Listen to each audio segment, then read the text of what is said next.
With my actions today, we will end the Green New Deal and we will revoke the electric vehicle mandate, saving our auto industry and keeping my sacred pledge to our great American auto workers.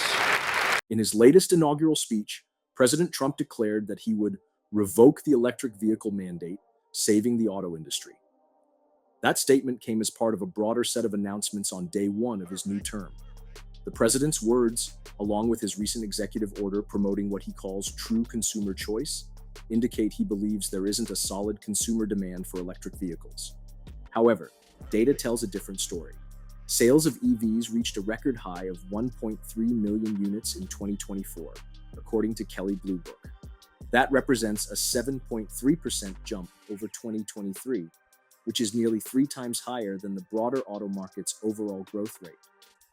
When you zoom in on the last quarter of 2024, EV purchases went up by 15% compared to the same period in the previous year. While this shows strong demand, the industry is concerned by a slowdown in the growth rate of EV sales.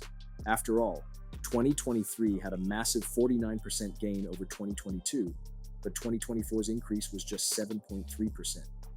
Despite that dip, nearly half of Americans aged 25 and older, 47%, according to a survey by Vera Mobility, say they plan to buy an electric vehicle in the next 5 years. This suggests consumer interest is still on the rise, even if the pace of annual sales growth has slowed. During his inaugural address, the president reiterated his plan to cancel the EV mandate, insisting it will rescue automakers. Let's lay out the facts behind what's actually in place right now. Back in 2021, President Biden signed an executive order setting a national goal. By 2030, half of all new passenger cars and light trucks sold in the United States should be zero-emission vehicles, battery electric, plug-in hybrid, or fuel cell. This directive encouraged the Environmental Protection Agency to consider proposing new, stricter emission standards for vehicles beginning with model year 2027 and running through at least model year 2030. Executive orders direct federal agencies, and the EPA did roll out updated standards that lower the allowable greenhouse gas emissions. But to be crystal clear, there's no law forcing anyone to buy an electric car exclusively, nor is there a requirement for automakers to stop selling gas-powered vehicles altogether. Under these performance-based emissions regulations, manufacturers can choose how they comply, from improving traditional combustion engines to adding hybrid technology or going fully electric. The agency openly anticipates gasoline vehicles remaining part of that mix for some time. Meanwhile, California operates under its own emissions framework, separate from the federal standards. The state's rules require that by 2035, all new vehicles sold must be zero emission. However, this doesn't outlaw gasoline vehicles completely. Used gas cars can still be purchased. A major question is whether President Trump has the authority to pull California's unique waiver again. California's been enforcing its own emissions rules since 1968 due to severe smog issues, and other states also choose to follow California's stricter standards. The Biden EPA greenlit the state's most recent waiver, and California is ready to defend it. If the Trump administration attempts to revoke the waiver once more, the state could argue that it must have these strong emissions rules to meet national air quality targets for pollutants like carbon monoxide and nitrogen dioxide. If Trump's team wants to block California's approach, they'd have to propose another plan to help the state maintain healthy air. Remember, California sued over this issue last time around, and a new lawsuit would almost certainly follow another attempt at revocation. Plus, some automakers voluntarily agreed to stringent standards with California, meaning these companies might still opt to follow those tougher guidelines, even if the federal government changes course. Another point of contention is federal funding for EV infrastructure.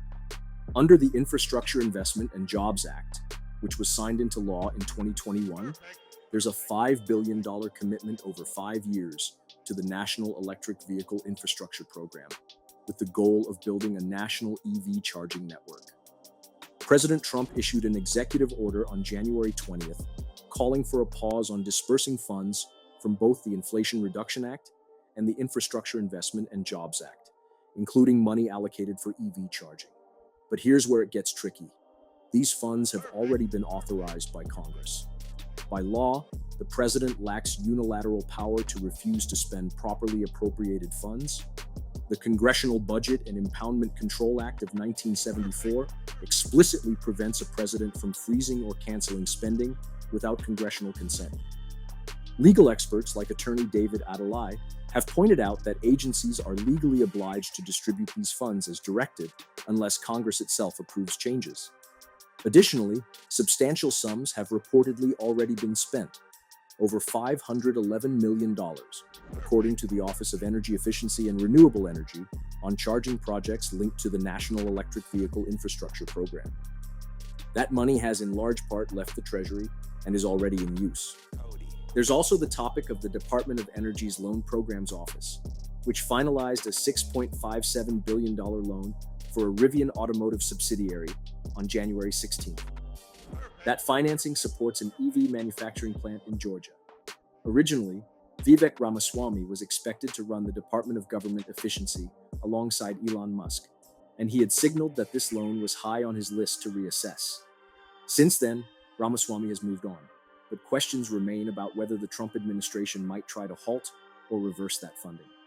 Because the loan is granted under the Advanced Technology Vehicles Manufacturing Loan Program, part of the Energy Independence and Security Act of 2007, backing out isn't simple. Loan agreements of this nature become legal obligations once signed. Rivian CEO R.J. Scaringe recently pointed out that the company and the government formalized that contract after lengthy negotiations. In other words, the administration can't just discard this agreement without significant legal ramifications. And that brings us to the federal EV tax credit. The Inflation Reduction Act introduced a $7,500 credit to incentivize buying EVs. This credit is baked right into the Internal Revenue Code, and changing that code requires a bill from the House of Representatives and approval by the Senate, then the president's signature. Without Congress, no president, Trump included, can unilaterally erase a tax credit. Alex Maurescianu of the Tax Foundation underscores the point. There's no simple path for a president to single-handedly nix that $7,500 EV credit. Still, the White House can exert influence by interpreting tax laws in narrower ways, which might reduce the number of vehicles or projects that qualify. It's anticipated that a Trump-led Treasury Department could issue different guidance than what the Biden administration has put out so far. In terms of entirely removing this credit, any change needs solid congressional support. According to attorney David Adlai, Congress might be open to altering or abolishing the EV incentive, but that has to happen through the normal legislative channels. So, that's where things stand. President Trump's new directives introduce a whole list of potential changes for environmental policy and electric vehicles. But in many areas, his administration faces legal and procedural barriers that make a direct rollback less straightforward than his speeches might suggest. From the California emissions waiver to federal infrastructure funds, court challenges and congressional authority will undoubtedly shape how much of his agenda actually takes root. Are you in favor of more EVs on the road, or do you think these policies go too far? Don't forget to like and subscribe for more updates on how government actions affect the environment, the auto industry, and our everyday lives. Thank you all for watching today's deep dive. Make sure to leave your thoughts in the comments. I'll catch you in the next video. This is Kevin Liu for Todo Machina. Thanks for watching.